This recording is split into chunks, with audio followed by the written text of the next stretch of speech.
il faudrait un jour que ce pays se pose la question de sa relation avec les Arabes. Et Nanterre n'est pas une ville neutre. Si on se met dans l'histoire, Nanterre, c'est le bidonville de Nanterre. C'est du bidonville de Nanterre que sont partis les cortèges du FLN. Le 17 octobre 61, on a retrouvé 200 types noyés dans la Seine. On a caché ce crime d'État pendant 30 ans. La question post-coloniale, elle n'est pas résolue.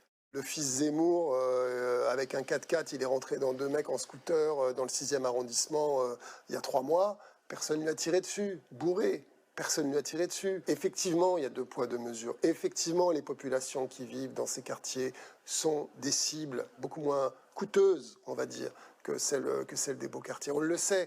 Moi, quand mon fils a grandi, je lui ai dit « Fais attention à la police. Fais vraiment attention à la police, tu peux en mourir. » Salam alaikum Mataldi d'Azoul, bonjour. Alors le gouvernement algérien a eu raison de faire son communiqué dont tout le monde a parlé, ça a choqué tout le monde, soi-disant. Mais il y a une bonne raison pourquoi ça les a choqués. Alors on va voir un petit peu, vous voyez le journaliste là, Paul Morera, fait un lien entre Nanterre, ce qui s'est passé là, le meurtre, et aussi la symbolique de Nanterre, avec les bidonvilles, etc., comme il l'a dit. On va essayer de voir en quoi l'Algérie est un élément central de cette, comment dire, cette recherche de conquête du pouvoir de la droite extrême et de la droite tout court, de la mouvance qui veut chercher à reprendre ou à prendre le pouvoir très prochainement. Alors voyons un petit peu. À l'époque de la guerre d'Algérie, vous aviez par exemple l'ORAF, qui est l'Organisation de la résistance de l'Afrique française. Vous aviez le FNF, le Front National Français. Vous aviez le FAF, le Front Algérie Française, soutenu par son jumeau métropolitain en France, donc le FNAF, le FNAF, le Front National pour l'Algérie Française, qui était présidé entre autres par Jean-Marie Le Pen. Vous aviez aussi la mouvance Jeune Nation et son idéal d'une Algérie, terre définitivement blanche, grâce à une immigration massive d'Européens. Pardon. C'est le grand remplacement à l'envers. D'où il vient le grand remplacement dont il parle actuellement. Et tout ça, chapeauté. Enfin, c'est diverses organisations, tout ça. Mais vous aviez la plus importante, la plus dangereuse, la plus active au niveau violence, qui était l'OAS. Et l'OAS, ce qui est intéressant à savoir, c'est que plus d'un tiers des membres de l'OAS parisienne étaient des cadres. C'est très important pour la suite de la vidéo, vous allez voir. Et l'OAS, jusqu'à maintenant, elle constitue toujours un problème de nature sensible. Alors tous ces mouvements-là de l'époque algérienne n'existent plus eux-mêmes, mais leur héritage existe toujours, et certains sont encore vivants, Le Pen, etc., etc. Vous avez l'Action française. L'Action française, c'est un mouvement des années 30, etc., qui existe depuis très très longtemps et qui perdure jusqu'à aujourd'hui. L'Action française, c'est qui a beaucoup de moyens, et c'est un mouvement pareil, souverainiste, raciste, etc., colonialiste, tout ça. Et ils ont encore, jusqu'à aujourd'hui, l'Action française a une école qui forme des cadres réactionnaires, c'est un euphémisme, des cadres racistes. Et en gros, donc, dans ces organisations-là, on retrouve 3 sensibilités politiques qui sont le fascisme, le traditionnalisme et le nationalisme. Ce qui est intéressant à savoir, c'est que l'Action française, qui est très très active, là par en dessous, c'est que Elle a des liens très très forts avec la vieille aristocratie, donc les deux machins, les gros nobles, quoi, et la bourgeoisie française. Tout comme l'OS avait énormément de cadres dans l'OS française, hein, parisienne, c'est-à-dire pas l'OS en Algérie, celle qui était ici, avait beaucoup de cadres dans son organisation. Un tiers, minimum un tiers. Ce qui est très très important. Parce que là, on voit que ce sont les élites françaises qui mènent la danse. Vous voyez là, par exemple, sur la photo, c'est des militants des bourges ou des nobles, etc., qui sont, voilà, une réunion de formation dans cette école.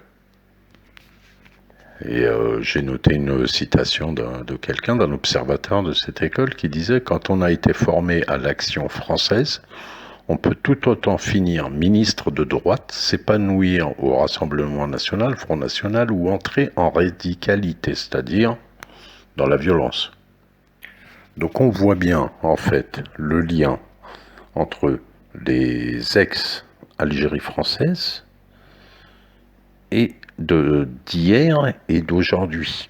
Et c'est eux qui sont à la manœuvre actuellement en France, qui sont en train de monter en puissance de plus en plus par rapport à un pouvoir Macron qui est faible finalement, qui est fort et faible politiquement, fort par l'économie, par les soutiens qu'il a, l'oligarchie, etc., mais qui est très faible politiquement. Et vous avez ces gens-là qui sont en train de monter en puissance, et d'où la campagne contre l'Algérie qu'il y a depuis un bon moment. Alors, dans ces organisations-là, vous avez donc une jeunesse aisée et violente aussi. Une partie d'eux, elle est violente. Même tous, ils sont violents. Ceux que vous voyez sur CNews, tout ça, il y en a plein qui sont passés par l'Action française.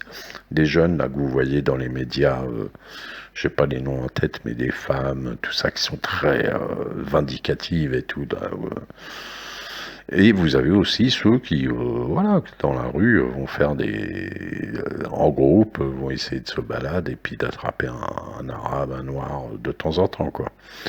Surtout si c'est un Algérien, c'est encore mieux. Donc cette jeunesse, par exemple, vous voyez, c'est Thiers d'Escuffion, qui a les générations identitaires. Vous avez Marc de Caqueret, Valmenier, chez les Zouaves Paris, qui sont des groupes donc qui vont se réunir dans les campagnes, faire du sport, de la boxe, etc., machin, pour se battre un jour contre les cités. Mais bon, ça, je crois pas qu'ils iront très loin là-dessus. Le problème, c'est pas ces petits groupes-là. Ces petits groupes-là font partie de l'organisation. Le problème, c'est le côté politique qui est en train de se passer. Et le côté politique, c'est ça. Actuellement, en gros, hein, vous avez la Marion Maréchal Le Pen, qui est tout à fait dans ces histoires d'action française et tout ça. Vous avez Génération Zemmour et Zemmour, donc dont beaucoup de gens de l'Action française sont avec lui. Vous avez Le Pen elle-même, qui peut paraître un petit peu, qui a un petit peu la modérée de tout ça, qui pourra être, elle, le but un petit peu, donc la candidate pour la présidentielle et tout ça, en paraissant moins violente que les autres. En fait, elle finira par simplement se faire déborder par ces gens-là. Ça, c'est clair et net. Et vous avez enfin Ciotti, un petit facho de droite aussi. Voilà. En gros, c'est ces gens-là qui représentent un petit peu politiquement ce qui est en train de se passer actuellement. Ensuite, vous avez les médias, tout ça, vous connaissez. Vous connaissez. Alors, qu'est-ce qu'il reste à faire? Quelle position prendre en tant qu'Algérien qui vivra en France? Qu'est-ce qu'il resterait à faire? Là, j'ai découvert un gars que je connaissais pas, qui s'appelle Driss Rali, qui lui est c'est un Marocain. On voit bien que j'ai été voir un peu ses vidéos, puisque pour en parler, il fallait que je vois un petit peu qui il est. C'est un gars qui a triple langage, bien sûr, mais son langage pour les Français, c'est nous, Français, nous les Français, nous les Français. Il a un discours hyper droite. Euh, Lui, ça m'étonnerait pas qu'ils soient en train de le mettre en avant, plus petit à petit dans les médias. Ça m'étonnerait pas que vous le retrouviez en politique, ce gars-là, bientôt.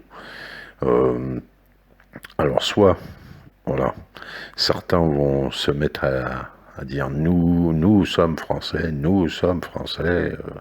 Alors, avec différents, soit de gauche, soit de droite, comme lui. Lui, j'en parlerai une autre fois puisque je le découvre là, mais bon, il est tout à fait bizarre. Je pense que c'est de l'entrisme, mais c'est pas très grave. Vous allez l'écouter quelques secondes et je reviens vers vous juste après pour conclure. Qui crie le règne de la France. D'ailleurs, personne parmi ces jeunes n'a dit on attaque parce qu'on est pauvre, hein. Il dit ah bah la France, on n'aime pas la France, on est chez nous. Comment on en sort? Bon, je vais vous casser le moral, on n'en sortira pas. Il faudra vivre avec la menace du séparatisme, puisque nous avons en France un choc des civilisations. Une question qui est posée par Nicole. Si on est attiré par l'islam, pourquoi on ne va pas dans des pays musulmans? La réponse est que dans l'islam, il y a un impérialisme, et l'islam se donne cette mission inconsciente de propager ses frontières. Bon, vous avez entendu tous les poncifs, détestation de la France, séparatisme, islam. Et encore, je l'ai mis que quelques secondes parce que bon, je voulais pas qu'il passe trop, mettre trop son discours sur ma vidéo. Si vous voulez, vous allez le voir et vous allez voir sa chaîne aussi. Sahara marocain à fond, convaincu. Enfin, il a tout un discours. Il y a à boire et à manger dedans. Des fois, il est clair contre la colonisation. Il n'est pas contre la colonisation. Il dénonce des choses. Il dénonce des choses au Maroc, par exemple, etc. Mais c'est un triple jeu, double jeu, triple jeu, etc. En tout cas, ce qu'on voit, c'est que ce type de gars veut rentrer dans la politique française. On voit quand même bizarrement que aussi pas mal de Marocains qui, avec égalité réconciliation, que ce soit Youssef Indy, que ce soit Achachi aussi, ce gars-là aussi qui apparaît, je sais pas, c'est tout un jeu qu'ils font. Ils rentrent dans ces mouvements patriotes, etc., tout en étant totalement Sahara marocain dans leur discours. Alors un Français ouvre les yeux, un Français ouvrez les yeux. Donc ce gars-là qui se revendique hyper français, ma France, enfin il est hyper français. Et bon, voilà. Donc soit, voilà à qui on a affaire en fait. Soit donc on va nous-mêmes, quelle réaction on peut avoir en tant qu'Algériens qui avons les yeux ouverts sur tout ça. Soit faire du militantisme auprès des partis, des mouvances, des Français qui sont pas racistes avec eux et tout ça, les soutenir. Moi, je pense que ça, c'est pas utile. C'est pas vraiment utile. Un instant. Je dis c'est pas utile pour le moment parce que ça a déjà été fait dans les années 80, etc. Et je pense pas que on réussirait à combattre toute cette lame de fond qui est en train de monter de l'ex qui a pour origine l'ex-Algérie française. Entre autres, hein, c'est pas que ça, hein, mais entre autres. Voilà, bref. Bon, je prône pas spécialement leur remigration comme ils en rêveraient. Mais pour certains, vous pouvez agir directement en France, continuer votre vie en France, bien sûr, ça y est pas de souci. Mais moi, mon grand conseil, c'est qu'il y a un pays qui est né, rené, hein, la Renaissance algérienne, à partir de 1954 et avant, bien sûr, 62 ensuite, qui a vraiment besoin de tout le monde. Et vous aussi, vous avez besoin de votre Algérie. Et je ne sais pas si le plus important, est-ce que c'est se défendre, défendre ses droits, etc. en France, ou bien construire son pays en Algérie et vraiment participer cette fois-ci, parce que si c'est le bon moment, c'est maintenant. Investir en France, ou bien ces petites économies, etc. Investir en Algérie. C'est vraiment le moment. Moi, je pense que c'est ça le mieux à faire. Est-ce qu'on combat ces racistes, etc., ce mouvement qu'il y a, qui n'est pas que l'extrême droite, c'est aussi la gauche, c'est aussi plein de trucs. Est-ce qu'on perd notre temps et l'énergie? Est-ce qu'on fournit de l'énergie pour rendre la France meilleure? Ou bien cette énergie-là, on la met directement dans son pays et on s'investit. On investit et on s'investit dans son pays. Maslama, à bientôt, Inch'Allah.